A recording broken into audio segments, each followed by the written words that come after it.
Yung magandang araw sa lahat nating mga kapuso, idol, mga kabis. Tignan yung ating mga ginagawa. Oh, nagang hindi madali. Oh,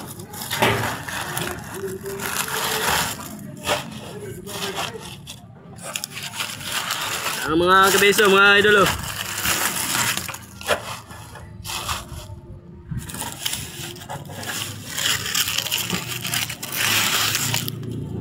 Oh, hindi malalanta ang ating gutter, yung sandayong sa Bisaya, sandayong.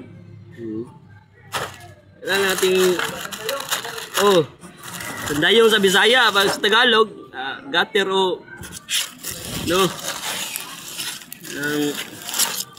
Ito sandayong ni sa Bisaya. mga followers ko dyan sa mga Manilai, mga followers ko sa mga Manilai, mga Tagalog. Oh, sa Bisaya to, sandayong. Common tawag dito, gutter. Oh.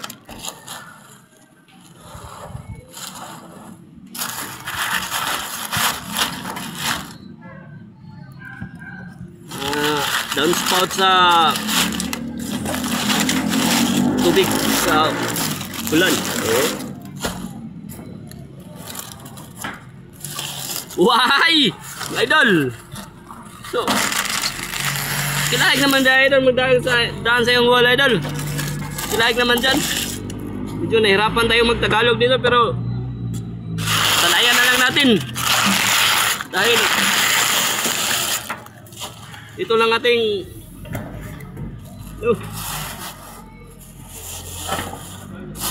salita natin Tagalog para ating mga followers dyan sa Manilai. Sa Manilai, magkaintindihan tayo. Shout out wala sa mga taga Manilai na followers natin.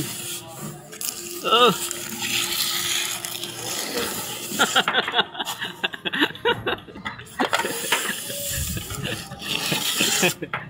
At sa mga Kabisaya, sa mga Kabisayang idol,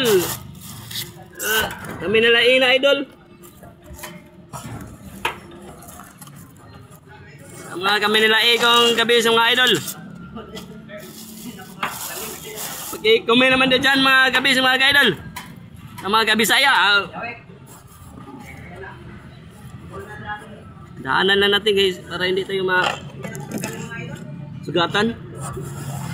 Madali tayo siguro matulis talaga ang ano. Sa tao sa mga kasama na sa ibaba. Mga kasama sa tao sa inyo. Oh, jara. Araw mga idol. Tao idol. Sa tao. Sa tao sa ating mga idol si Papa. Oh. Kalmar kayo na itong mga ka-idol tayo, itong mga ka-idol, mga kasamahan ng mga Kabisaya. Sa tao-tao sa inyo. Taga sa Manilai ito, service sa Manilai. High-tech kayo. Service sa Manilai, oh. High-tech kayo. Ilupad na. Yan, tayo pa-punching mga idol, tayo pa-punching. Like din. At share naman